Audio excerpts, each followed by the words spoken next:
Ryan Clark continues to flip-flop on Lamar Jackson and the Baltimore Ravens, and the media is both crediting and discrediting Lamar Jackson's legacy with hypotheticals. All that and more coming up on a bonus edition of Locked On Ravens.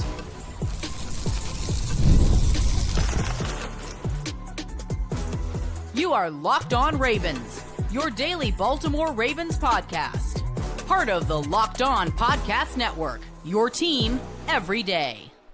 Welcome into another edition of Locked On Ravens, your daily Baltimore Ravens podcast. I'm your host, Kevin Oestreicher of Ravens Wire, here with you on the Locked On Podcast Network, your team every day. Thank you so much for being here, making Locked On Ravens a part of your day and your first listen each and every single day. We're free and available for you all podcasting platforms. That includes in video form on YouTube, where you can like and subscribe to the channel. Also in audio form, you can follow along and subscribe over there as well. We bring you 5 days a week plus more of daily Ravens coverage. So news, analysis, updates, the whole 9 yards. We have you covered Baltimore Ravens style. Today's bonus edition of Locked On Ravens is brought to you by Game Time. Down the Game Time app, create an account, use code Locked On NFL for $20 off your first purchase. Hopefully everybody had a good Thanksgiving weekend that was really filled with football, family, food, the whole 9 yards, and the weekend obviously still ongoing here as we're doing a bonus episode today. We have lots to dive into. We talked a lot both on Thanksgiving and the day after Thanksgiving. Thanksgiving, we talked about Derrick Henry clapping back at Khalil Mack, and also did a nice crossover Thursday episode preview with Locked On Eagles. Then yesterday, we talked about Lamar Jackson's leadership style and getting real on Rashad Bateman. So if you missed out on any of those episodes or any throughout the week, be sure to check those out. But today, we're going to be continuing to talk about some of the narratives surrounding Lamar Jackson, starting off with Ryan Clark, who continues to flip-flop on the two-time MVP. We'll talk about what he had to say. And then in the second part of the show, throughout the weeks, just stuff we didn't get to, the media trying to discredit and credit Lamar Jackson with all these hypotheticals, and we'll talk about what those were. The second part of the show, I want to dive into a little bit of a Ravens and Eagles mini preview as we get ready for the game on Sunday. Big game on Sunday for Baltimore as they hope to move to 9-4 on this season. So let's talk about what Ryan Clark had to say, and he kind of let things off with the Eagles game. We talked about how this is Lamar Jackson's MVP game, said he compares it almost to the San Francisco game last season, where it's like, go out there, beat a team, all eyes on you, do the thing, and had a bunch of different points in his argument here on First Take. He talked about how the reason that Josh Allen is at the top of the MVP conversation, or they're trying to make this narrative about Josh Allen in the MVP conversation with that elite trio of quarterbacks, that trio being Josh Allen, Lamar Jackson, Patrick Mahomes, is because Josh Allen is the only quarterback that doesn't have one. But Ryan Clark said, but it's no question, Lamar, he's been the guy this season. And it's like, okay, we'll stay on that side, because you've already talked about how Jaden Daniels is a better passer than Lamar Jackson, and how Lamar and the Ravens offense doesn't scare you, and like all this different stuff. And so I don't deny that Ryan Clark thinks Lamar Jackson is really good and an awesome player. I'm not saying that Ryan Clark doesn't believe that, but it's like, it's the national media shift. Whenever it happens, we're going to call it out here. I mean, we all know the routine at this point, right? Is whatever gets you clicks. And, it seems like the opinions of everybody reset week to week just to go with whatever is the narrative of the week. If Lamar wins, it's, it's either someone else did the job or, Lamar did kind of good. But then if Lamar loses, it's all Lamar's fault. Let's pin everything on Lamar regardless of what happens. It's all Lamar. So he was talking about how this narrative about Josh Allen being MVP is just because he doesn't have one. And that even takes me back to my comments about MVP, which if you've been listening to me on the show, I've been consistent about this forever. I don't really care if Lamar wins the MVP, but I care that the most valuable player is recognized. And Lamar Jackson to me is that. He is the most valuable player in football. There are all these arguments I've heard. The Eagles would be such a worse team if Saquon Barkley was off the team. And all these other teams with all these other players. Correct. That's true. But to me, if you take Lamar Jackson off of this Ravens team, and if you're on YouTube, put your answer in the comments to this question. If you're in audio form, you can message me on social media with your answer. How many games realistically does this team win without Lamar Jackson? How many games? 2, 3, 4, 5? I don't know. I mean, I feel like last year they'd win a lot more because that defense was actually historic, but they don't have that this season. For Saquon Barkley, I know that's the big conversation because he's been awesome this season, and Saquon's a beast. I think Saquon's incredible. But to me, you take Saquon off the Eagles and replace him with like DeAndre Swift or someone, bring DeAndre Swift back to Philly.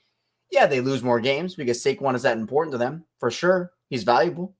But he's not as valuable as if you take Lamar Jackson off and replace him with Daniel Jones, who's now in Minnesota. So that's kind of my argument where I don't think a lot of people in Baltimore care in the grand scheme of things if Lamar wins MVP, but I think people care if the most valuable player is recognized. And if Lamar is the most valuable player, he should be recognized. It's not like we're just also going here in Baltimore and saying, oh, well, Lamar deserves it just because.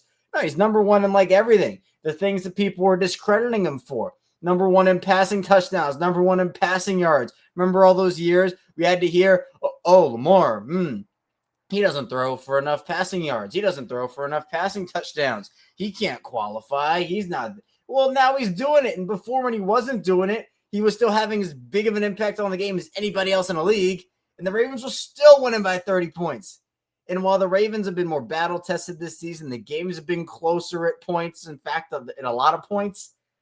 To me, Lamar is still the most valuable player, but obviously I would trade 3 Lamar Jackson MVPs for 1 Lamar Jackson Super Bowl MVP, and I'm sure Lamar would do the same thing. Ryan Clark also talked about this whole thing with the Pittsburgh Steelers and Kansas City Chiefs while talking about the Philadelphia game. And I'm just like, I don't really get why this narrative is still being pushed. Yeah, we get it.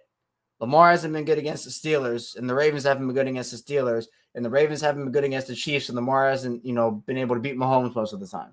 Like we get it, it's a thing, but why are we pushing that narrative when they're not playing the Chiefs or the Steelers this week? That has no bearing on anything. That should not be brought up unless they're playing those two teams, and when they're playing those two teams, it should only be focused on that one. That's the only time that should be brought up. Because why aren't we bringing up that Lamar's 23-1 against the NFC? Why can't we bring that narrative up? Why does it always have to be, oh, well, Lamar struggles against the Steelers and the Chiefs, or the Ravens can't beat the Steelers and the Chiefs? Why can't we talk about the other side of things? Where, oh, Lamar, oh, look at that record against the NFC. Oh, look at all this stuff he's doing. It's a certain very tunnel vision type of narrative for a lot of these people. Now, Ryan Clark also talked about, and I actually agree with him on this, with the Pittsburgh stuff, he mentioned in that game how, well, sometimes when there was a 3rd and 11 or sometimes when there was a play and there was an open rushing lane, Lamar decided to hang back and throw the ball, not take the grass, not take the open field, and try to force something in. That's something I actually do agree with. I think Lamar's done that more than I would have expected him to this season. And look, I don't blame Lamar for wanting to try to get the best play possible, but sometimes the best play possible is just taking the chunk yards in front of you with your legs. I think Lamar's made an emphasis to not run as much this season. I mean, we can all look at we can all watch the games, we can all look at the stats, and we can see that's the case. But I do think that Lamar and his ability as a runner, alongside his ability as a thrower, that's what makes him so unique. And when he's rolling out in the pocket, there's no one in front of him for 10 yards, 12 yards, 15 yards. He should take those rushing lanes. Now, it's not something he's done all season. I think it's been overblown to an extent, but it's also something that is really happening on the field, right? I don't think it's being overblown or underblown. How about that? It's kind of being talked about in some cases like it's too much. In some cases, not being talked about enough. So I guess it's some level of a happy medium if you average everything out. So Ryan Clark was saying, take the yards, be Lamar Jackson, this, that, and the other. Sure. If you are unhappy sometimes with Lamar not taking the open grass, yes. Because we've seen over Lamar's career, sometimes the best play is to throw, but he runs. The best play is to run, but he throws. He's been a lot better at that over the last couple of seasons and this year as well. But there have been moments where he kind of reverts back to some of that poor decision-making. And that's the part where I'm like, yeah, okay. But I don't think it's as big of a deal as some people are making it. I think it just pops up in certain spots. One of those being the Steelers, which again is not relevant when it comes to this Eagles game because anything can happen. Literally anything can happen. But Ryan Clark, essentially the message was go out and prove you're the best player in the league, which to me he is this year. 100%. He's the best quarterback, best player in the league. That's why I think he's the MVP. Lot to unpack there with Ryan Clark, but obviously we do know, and we've talked about him a lot this season, and we'll see how Lamar responds and beats Philadelphia. Hopefully, right? Got to go out there and do it first, but hopefully the Ravens can get the job done against Philly on Sunday. Coming up in the second part of the show, we'll talk about some early in the week narratives surrounding Lamar and dive into those conversations, and I'll give my opinions on those as well, so be sure to stay tuned. A lot to get to on the show. First, the show is brought to you by Game Time. And I love going to watch football live. A memory I have from doing so as I went to the Ravens and 49ers Super Bowl back during that 2012-2013 season. It was great. The Ravens came out with a win, although obviously the lights went out. Also, I was on the sides where the lights didn't go out, so I could look across and I could see all the lights and all the darkness. I didn't unplug anything. It wasn't me. I promise. I promise it wasn't me. Still trying to get to the bottom, I think everybody is, of what actually happened there. But Game Time has a new feature called Game Time Picks. It makes getting tickets to see your favorite teams play live even easier. Game Time Picks, photos up to show you only incredible deals on great seats, so you don't have to waste time searching through thousands of tickets.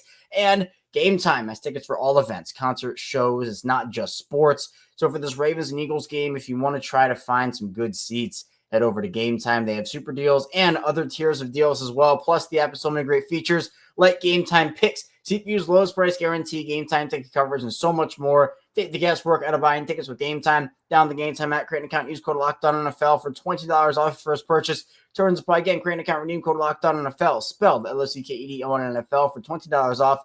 Download Game Time today. What time is it? Game Time. We're back for our second segment. Locked On Ravens, Kevin Allstriker still here with you on this bonus edition on Saturday. Appreciate everybody for being here again. Hopefully everybody's enjoying their Thanksgiving weekend. Crazy Thanksgiving games and the Black Friday game as well. We saw yesterday the Chiefs pick up another win against the Las Vegas Raiders. The Chiefs just keep winning in crazy ways. But again, thanks for being here. Be sure to hit that like and subscribe button, video form and audio form and video form. We're coming up quickly on 10,000 subscribers. We're almost 350 away at the time of this recording, and maybe we're even further along by the time you're listening or watching this. And when we hit 10,000 here on Locked On Ravens, I'm going to be wearing a full Dixie Cup outfit for a full week. I promised that the first day that I started doing video form. So appreciate how much we've grown the video community, and also appreciate how much we've grown the audio community, where we started that up a couple years before video. Obviously, that's the OG right there. And our audio community is incredible as well. But let's talk about some narratives. Early in the week, again, there was so much. It was a late game for the Ravens on Monday night. And, there was a lot of, it kind of gets you out of your routine a little bit, right? You're waiting for the game on Sunday. You're like, oh, wait, never mind. They play on Monday. So there was some narratives that popped out after this game early in the week, and I just didn't have time to talk about them. So obviously we use bonus episodes to talk about content we could not get to early in the week. So we're not trying to shove in 80,000 things in a 35-minute episode. We don't want to do that. We want to make sure we got quality and quantity here on Locked On Ravens. But when talking about Lamar, his legacy after football, what's his career going to look like on Get Up, Mike Greenberg, actually, he tried to credit Lamar Jackson here. We'll talk about the other side, the discrediting, in a couple minutes. Mike Greenberg crediting Lamar Jackson here, saying the Ravens are just a Super Bowl away from being cemented. Candidly, so is Lamar Jackson. Lamar Jackson is a Super Bowl away from us having conversations about his historical play. One slight disagreement I have here with Mike Greenberg, and it's nothing crazy, nothing bad. I think we're already in the whole having conversations about Lamar's historical play, but I understand to cement him, he does need a Super Bowl. That, to me, is correct. Where I think when we talk about Lamar's career, if he retired today, Lamar would be a Hall of Famer. If he retired today, Lamar would be a Hall of Famer. Especially, when you talk about multi-time MVP, unanimous MVP, the records he's broken. Still has a long way to go in his career, obviously. Right? But if Lamar wins a third MVP, and Lamar wins a Super Bowl, we're talking top 10 at least, if not top 5 conversations all time. 3 MVPs in a Super Bowl? 3 MVPs in a Super Bowl? That's legendary. That's greatest of all time stuff, right? That's putting you up there with the all-time greats. But you got to get a championship in order to put yourself among those in that conversation. Doesn't happen early for everybody. Right? We've had the conversations about Drew Brees. Peyton Manning is a very popular name with Lamar Jackson. I agree that to cement Lamar or to cement, the career for Lamar, he needs a Super Bowl to do that. He can win 5 MVPs, but if he doesn't have a Super Bowl, there's always going to be that thing missing. He doesn't even have to win multiple to be in that conversation, but one championship, if we're talking hypotheticals and post-career and, fast forwarding however many years to the end of Lamar's NFL career, well, yeah, Super Bowl certainly needs to be there in order to consider him among the all-time greats. But what he's done already is incredibly impressive. Incredibly impressive. And I'm not trying to discredit that part of it, where I think we can talk about both. Where Super Bowl's needed, but the accomplishments he's already had in his career are unbelievable. And we should be talking about those as well. And Jeff Saturday, who obviously played with Peyton Manning, talked about how during the Super Bowl and when Peyton and everything, when he was going on his run, beating Chicago to win his, yeah, well, he's talking about the physicality of a lot of those teams. And so for Baltimore, they're a physical football team. Hopefully they can go and win a Super Bowl this season because they have a good shot. I know a lot of people thought last year was the year. I did too. I'm right there with you. But I think they're starting to put some things together, and we'll see how it all works out for them. Now, on the flip side of things, discrediting Lamar. Because we're talking about hypotheticals. Obviously, a lot of people are in those conversations. And, of course, I think people just love to talk about Lamar Jackson, right? So, on First Take, the question that they asked after the Ravens beat the Chargers, this was the day after the Ravens beat the Chargers, would Lamar's career be a failure without a Super Bowl? Would Lamar's career be a failure without a Super Bowl? I don't think his career would be a failure. I think it'd be disappointing if he didn't get a Super Bowl. But the question of, his career, if he doesn't get a Super Bowl, is his entire career a failure? And everything he did, yes, the goal is to win a Super Bowl. That's the goal. It'd be extremely disappointing, right? 100%. But a failure, that's a little strong. That's a little strong to me. The word failure when talking about Lamar's Super Bowl or not. If Lamar gets a Super Bowl, sure, his career would be considered even more of a success than it already is. But I think Lamar coming in, changing the game, being a role model for so many people, being an electrifying talent, there's so much more that defines a career than a Super Bowl. I mean, let's talk about another former Ravens legend, Steve Smith Sr. Steve Smith Sr. never won a Super Bowl. He went to one with Carolina, didn't win it. Was his career a failure? There are plenty of quarterbacks that never won a Super Bowl. Plenty of them. Now, obviously, it's different when you're talking about the step between great and all-time great, right? I mean, that's disappointing. But we're not sitting here for the example of Steve Smith Sr., if we want to go back to that. We're not sitting here about Steve Smith Sr. and saying, yeah, his career was a failure because he wasn't a Super Bowl champion. We're not saying that. Yeah, I think it's disappointing he did. And I think, 2014 was that year. I'll say that to my grave. 2014, the Ravens should have won the Super Bowl. Tom Brady, 2 14-point comebacks. I will never get over that. Never.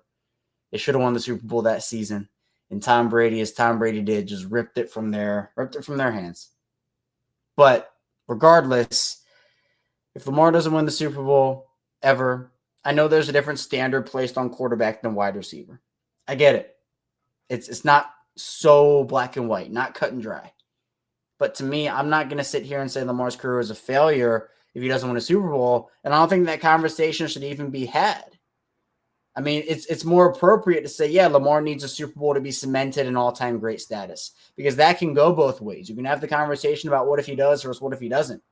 But again, it's like people are just trying to make up any conversation that can paint Lamar on this, oh, well, he didn't do this correctly, or he's a failure this way. Like that, to me, is what we've been talking about since Lamar was in college, since Lamar was in high school, right? That's the conversation, which there are more appropriate ways to have that conversation, because I'm not sitting here and saying, oh, Lamar needs to be coddled and, we're only praising Lamar here on this show. No, of course, when Lamar needs criticism, we're going to give it to him here on Locked On Ravens. When Lamar needs praise, we're going to give him praise, right? When things warrant something, at least here on this show, we talk about it in that light. But there are better ways to have that conversation like we just did than to say, yeah, well, okay, is his career a failure? It's, yes, he needs the Super Bowl to be cemented. But failure again. I'm going to say it one more time. Strong. It's a strong word right there. Coming up with the final part of the show, what I have to do a little mini Ravens-Eagles preview for Week 13. So be sure to stay tuned. Lots to get to on the show. First, the show is brought to you by FanDuel. Get ready to tackle the NFL action with FanDuel, America's #1 sportsbook, because right now new customers can bet $5, get $150 in bonus bets if you win. The FanDuel Sportsbook app gives you everything you need to place live bets on the NFL all in one place. So when you get a hunch in the middle of the game, you can check out the latest stats with live play-by-play and so much more on the same page where you place your bets. So for this Ravens and Eagles game, Ravens open up as 3-point home favorites. So if you like the Ravens or if you like the Eagles, be sure to pick your side over on FanDuel. Just visit FanDuel.com to join today. We started with $150 in bonus bets if you win your first $5 bet. That's FanDuel.com. Never waste a hunch and make every moment more. FanDuel, an official sportsbook partner of the NFL. We're back, our final segment, Locked On Ravens. Kevin Oestreicher still here with you. Haven't gone anywhere. We talked a lot about Lamar Jackson over the first couple of segments, but now let's dive into what I am considering the game of the week, and I think a lot of other people are too. I'm not alone in this. Baltimore Ravens, Philadelphia Eagles should be an absolute showdown at M&T Bank Stadium. Hey, they gave it the 425 treatment, so it's going to be a really, really good game. Now, I think part of the thing that makes this game so intriguing is the star power, right? I mean, we can start there. And just a reminder, we are going to be going live after this game concludes tomorrow. So be sure to turn notifications on YouTube. And if you missed the live stream, be sure to watch it in playback in video form or in audio form where it will be available. Also, we do game day episodes, so we'll have another bonus episode tomorrow, getting you ready for that 425 kickoff. But the star power, I mean, you got Lamar Jackson, Jalen Hurts, Derrick Henry, Saquon Barkley, everybody. You got two good defenses. Philadelphia is obviously better than Baltimore's, at least considering consistency-wise. But, hey, Baltimore's run defense, tops in the league. Meanwhile, Philly's pass defense is absolutely incredible on that side of things. But Baltimore has a lot of paths to victory here, but so do the Eagles. I think for Baltimore, you got to just keep it a clean game, and that's a really tough thing because they haven't really done that this year. They average 8.5 penalties per game. They're the only team in the league through 12 weeks with triple-digit penalties. They can't be their biggest opponent because the Ravens have a couple of guys who are going to miss this game. They're really important. Kyle Van Noy ruled out. He's a big loss for them. Now, they might get Michael Pierce back on the interior. He practiced in full on Friday, but even still, it's no Arthur Millette again. Charlie Kohler, obviously, he broke his arm and he's going to be out in this game. But Kyle Van Noy is a big loss. So you have to have guys like maybe Adisa Isaac step up, Tavius Robinson, David Ajabo. Is he going to be a healthy scratch again, or is he going to be able to make an impact? Those are guys that have to step up in the absence of Kyle Van Noy, both in the run game and in the pass game, to try to stop Saquon Barkley and this Eagles offense. Now, Philadelphia as a whole, just looking over some of their stats, and we'll talk about all of this again tomorrow as well in more detail when we do a full 3-segment tiered pregame show. But Philly right now is the top-rated pass defense in the league, giving up just 5 yards per attempt. Rush defense-wise, they're 11th. I think they're better than they actually show here on the stats, but 11th, they're giving up 4.3 yards per carry. But on the interior, they have some dudes, right? Jordan Davis, Jalen Carter, Milton Williams is playing good. They did lose Brandon Graham on the exterior as one of their pass rushers, but they have enough guys who can step up in there and do enough. Rushing-wise, offensively, Saquon Barkley in that rushing team, second in the league, behind obviously Derrick Henry in Baltimore, who is first. Philly's a top 10 passing team too, ninth in the league. Jalen Hurts has been better than he was in 2023. Still kind of up and down. He's definitely not 2022 Jalen Hurts, not, Jalen Hurts that led the Eagles to a Super Bowl type guy, but still one of the better quarterbacks in this league. I would call him a good to great, not great to elite quarterback. That's where I'd go with him. Good to great, not great to elite.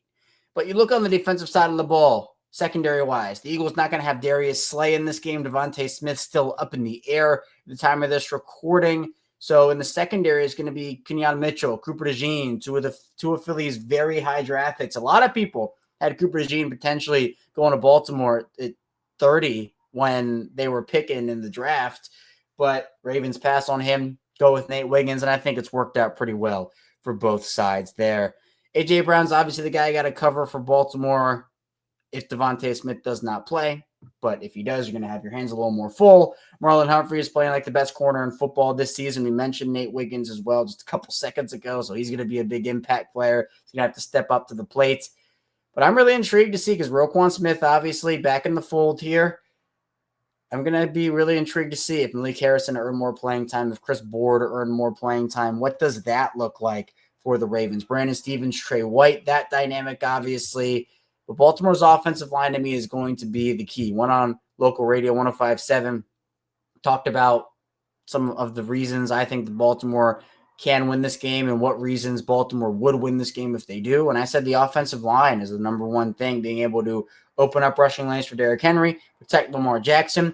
Thought that their offensive line, Baltimore's did a really, really, really good job against Los Angeles in Week 12. And that's part of the reason why Baltimore was able to beat the Chargers. I know it was only a 7-point game, but honestly, it was more than a 7-point game. I mean, come on. Last drive, we know, come on, it was penalty after penalty.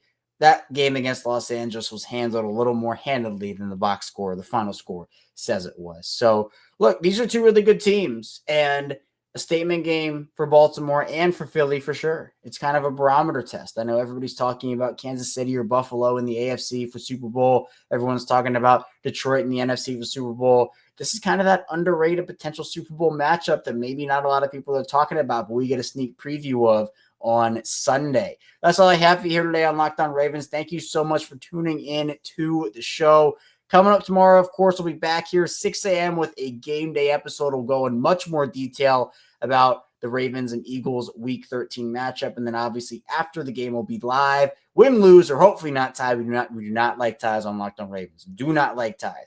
We'll be back regardless, breaking down everything that happened. So be sure on the way out, hit that like and subscribe button on YouTube and follow along and subscribe in audio form as well. And I'll see you right back here tomorrow on Locked On Ravens.